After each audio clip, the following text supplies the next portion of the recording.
What is up? Just got done doing some modifications of the Can Am. Two things I did the other day. I added some handles to get rid of those little red straps like I still have in the back here. The red straps you have to reach in and pull. It's a little awkward. I have to remember now just to pull up these handles now. And they have the little spring piston deals on there. So it holds it open, which I like. If I like them, I'm going to order another set of 2 and put them on the back doors.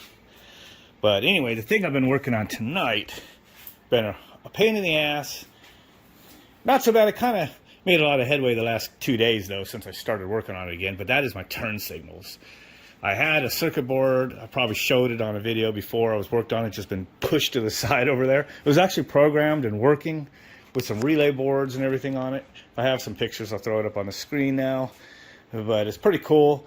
And the way it works is I had to use 2 relays for each, the light in the rear, because the light is your brake and your turn signal. So when you're holding the brake down, you need to disconnect the brake light on whichever lamp you want to flash. But here's the thing. During the total time period, there's an on period and an off period. So you have a second relay that's normally closed on the second half of the time period for the flash that disconnects the brake light signal to that light. On the first half, if you have the turn signal on, you're sending 12 volts to it. So if you're not on your brakes, you'll always get an on for the first half and an off for the second half. And if your foot's on the brake, guess what? You still always get an on for the first half and an off for the second half.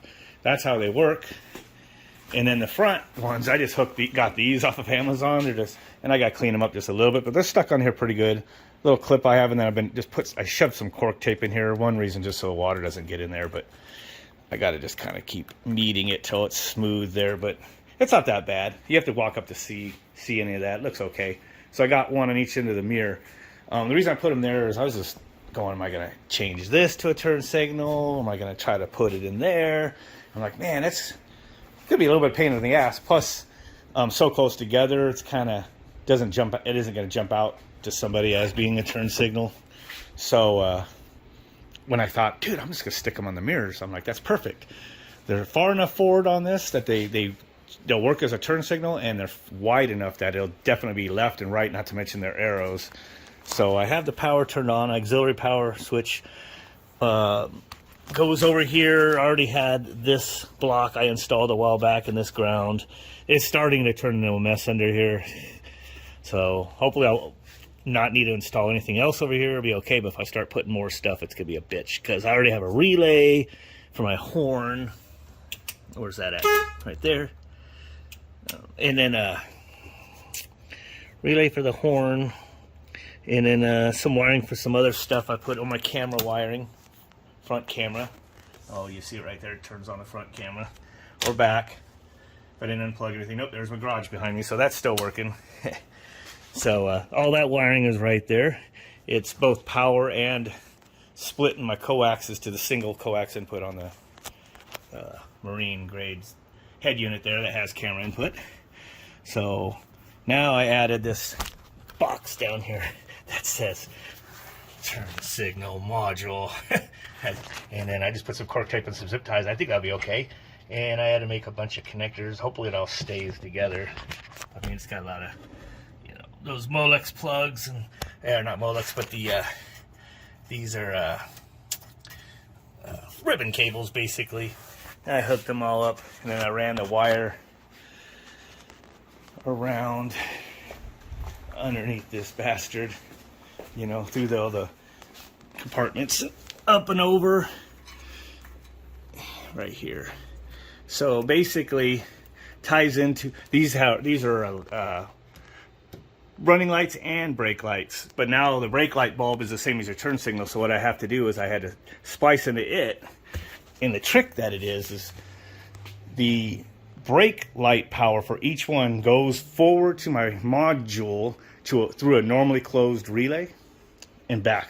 So when you touch the brakes, brake light goes on. The reason it goes through a normally closed relay, one for the right, one for the left, is, again, the off period of your turn signal cycle breaks the brake light when your foot's on the brakes. And then the input to the bulb is coming from the module.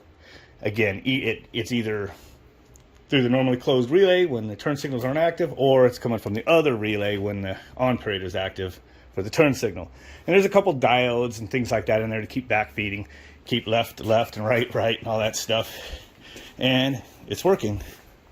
So, let me turn the left turn signal on. And by the way, I put these switches have lights in them. And you can see that one's blinking. There we go. And then the other one.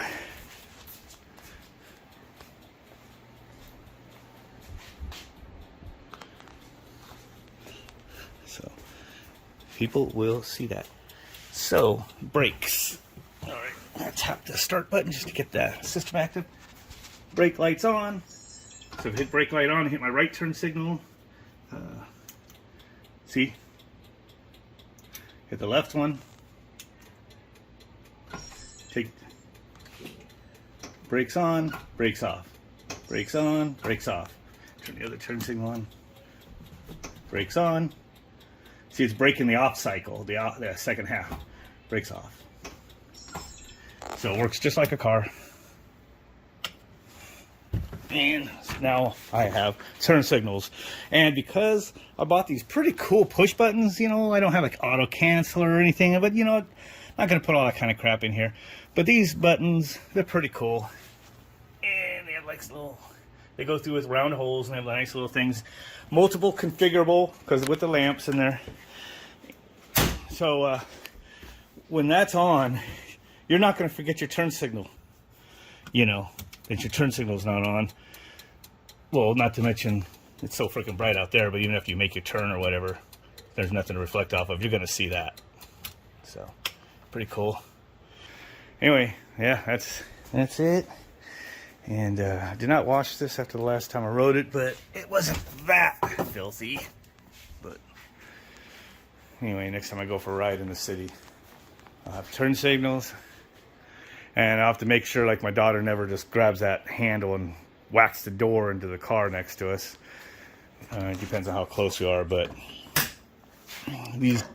these open quite a bit, and that, as we were making the video, be careful with that, because if you're parked real close to another car, you are gonna have to, like, when you get in, you're gonna have to kind of, when you open, you have to hold it, get yourself in. It's possible, but I don't know. You already have to be careful anyway with the damn thing. So, so plastic is not going to really dent anything, but might make somebody freak out. So that anyway, just a little update. I haven't made any videos for a while, and I've just been slacking. I'm finally starting to finish a couple of the projects that, now I'm ready to clean this up now that all the current projects are pretty much done right there. So anyway, to see more of this Frankenstein ingenuity, don't forget to like, subscribe, all that kind of stuff. Do not slack. Do it now.